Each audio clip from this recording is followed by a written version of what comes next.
How serious is the threat of a nuclear attack on the U.S. from North Korea? With that country threatening to turn Washington into a, quote, sea of flames, the UN has slapped new sanctions on North Korea again, but is that enough? And how real is the connection between Iran and North Korea?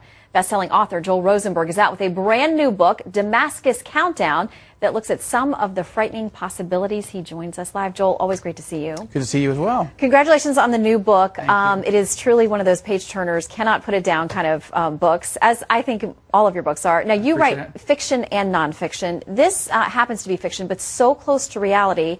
And a lot of the work that you do is based on current events. Right. What do you make of what's happening with North Korea right now? Well, I'm concerned, and that's because I wrote fictionally over this whole series, this is the last in a trilogy, that Iran seems to be buying nuclear technology from North Korea. We know they're buying ballistic missile technology.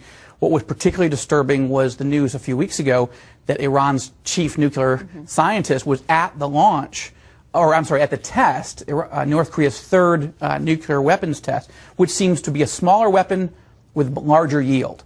So it means they're working together, and in the novel, they're working together, and Iran actually gets an arsenal.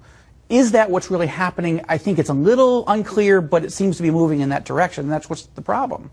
There is united concern across the international community about both of these different nations having this kind of technology. And again, we hear another round of sanctions and more disapproval in the international community. Does that work with either of these nations? Well, there's been a tone shift with the Obama administration this week.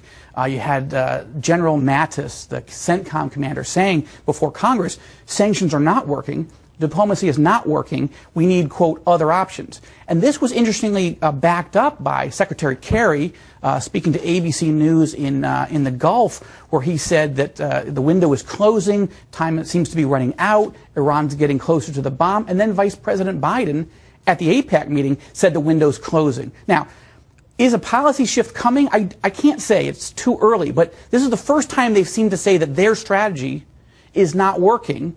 And, of course, the president's preparing to head to Israel later next week. So is he going to reset U.S.-Israel relations as we get closer to a possible showdown with with Iran? Or is he going to pressure Israel, don't take a strike? And I don't know that yet. But we're going to need to find this out soon because Netanyahu says the red line is approaching and Iran may have the bomb soon. And with the North Korea connection, they may be closer than we even realize. Oh, okay, so with the language, the shift in tone a little bit that we've heard about the window closing and from Netanyahu, the red line, what happens when we get to the red line or to the window closing? What's next? Well, one question is, will the president go and privately say to Prime Minister Netanyahu and his new government, which seems to be pulling together in the next day or two, we will back you. We will give you the green light. The United States is not going to take this action against Iran, but we will back you if you feel like you have to do it. That's an interesting question.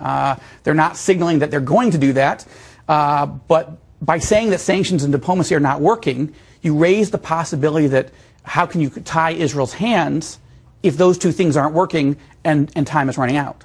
All right, Joel Rosenberg, fantastic new book. All the best with it. And people, don't start there. Get the first one and work your way through. It's really great. Thank you so much. Thank you, Good Sharon. to see you.